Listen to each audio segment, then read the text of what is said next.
이런 탄수화물과 지방과 소금이 우리는 맛있게 느끼고 이것들이 우리를 살이 찌게 한다. 이렇게 되는 겁니다. 안녕하세요 여러분. 소설 쓰는 서윤빈이라고 합니다.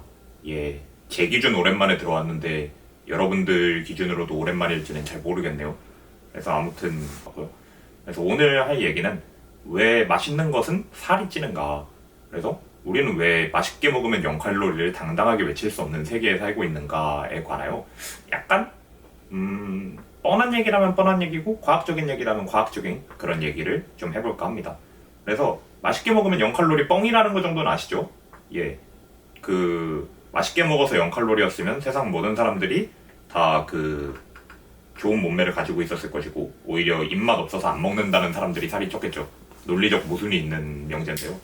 그래서 실제로 우리가 맛있는 거를 먹을 때, 그리고 우리가 왜 맛있는 것들이 맛있다고 느끼는지, 그것이 살찌는 것과 어떤 연관성이 있는지에 관해서 생각을 해보면 사실 맛있는 건 필연적으로 살이 찐다 라는 결론에 도달하게 되거든요.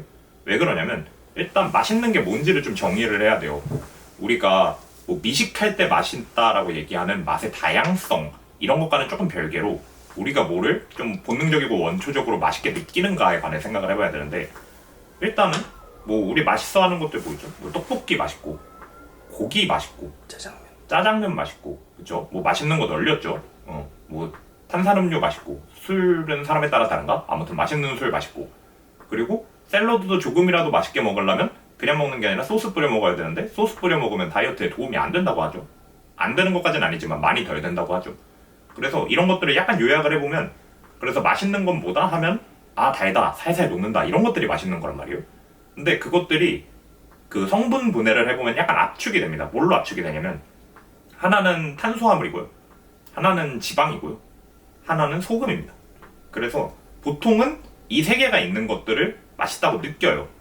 근데 우리가 다이어트 방법만 봐도 아시겠지만 탄수화물 끊으라는 말이 되게 많잖아요. 우리는 전부 다 탄수화물 중독자들이다 하는 말들도 있고, 그래서 이런 식의 탄수화물과 지방과 소금 이것들이 우리를 실제로 살이 찌게 만든다 라고 얘기를 할 수가 있겠습니다. 그래서 왜 이것들이 맛있고 왜 이것들이 살이 찌는가를 생각을 해봐야 될 텐데, 기본적으로 얘네를 맛있게 느낄 수밖에 없는 이유는 우리가 굉장히 오랜 시간 동안 이렇게 음식이 풍족하지 않은 환경에서 진화를 해왔기 때문이거든요.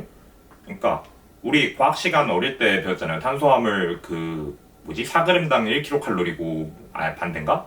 1g당 4kcal고 뭐 지방 1g당 뭐 9kcal고 이런 거 배우잖아요.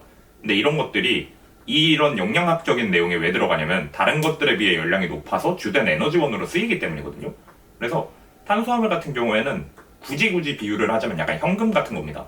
우리 몸 입장에서 돈 버는 걸 싫어하는 사람은 없잖아요. 우리 몸도 탄수화물 버는 걸 싫어하는 몸은 없습니다.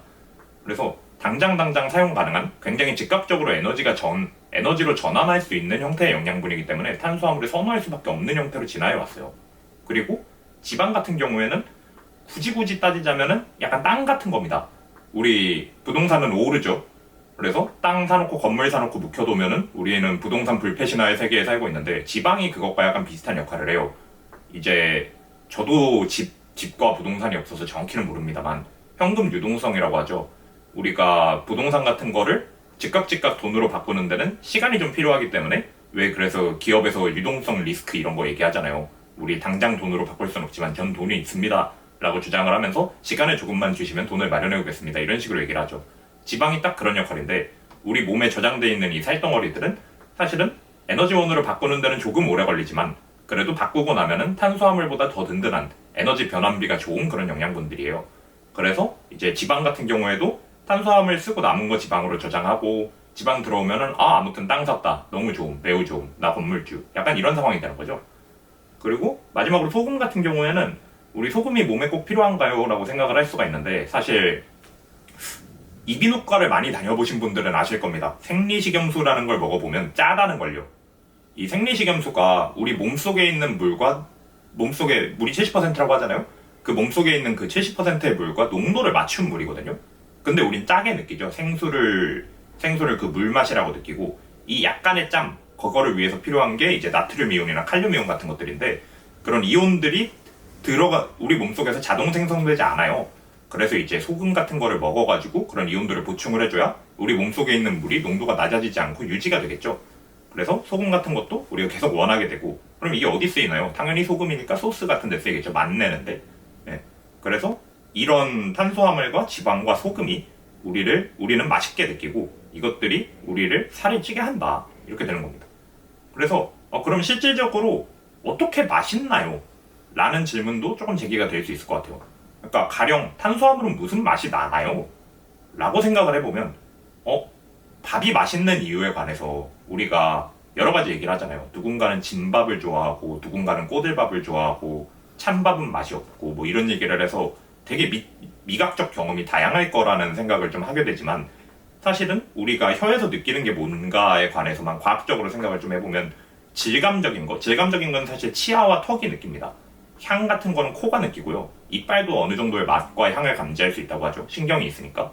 근데 그런 거를 별개로 우리가 탄수화물을 분해하면 뭐가 되냐면 포도당이 됩니다. 포도당은 달아요. 우리 포도당 사탕 같은 거 드셔보셨죠? 그래서 탄수화물은 근본적으로 꿀처럼 단 겁니다. 그래서 우리는 사실 맛있어 하는 게 의외의 단맛이다. 그리고 이제 지방 같은 경우에는 어떻게 돌아가냐면 그런 거죠. 지방 특유의 맛이 있다라는 식으로 얘기가 좀 많이 돼요. 그래서 우리가 고기 같은 거를 먹을 때 지방 하나도 없는 부위와 지방이 적절히 섞인 부위, 지방이 과다한 부위, 이런 식으로 나눠서 지방 함량 가지고 고기를 많이 분류를 하잖아요. 실제로 고기를 먹을 때 우리가 맛을 실질적으로 느끼는 부위는 지방이라고 해요. 단백질 부분이 아니라.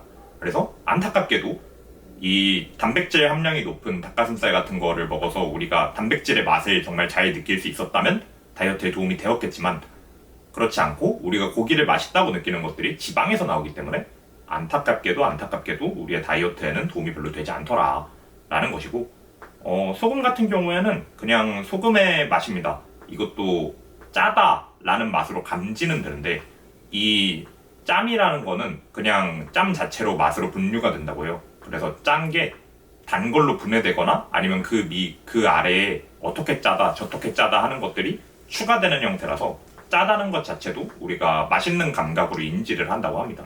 그래서 밥에 고기를 올려서 소금 찍어 먹으면 이론적으로는 궁극으로 맛있을 수 있다. 그리고 반대로 말하자면 이론적으로는 그거를 안 먹어야지 다이어트를 할 수가 있다.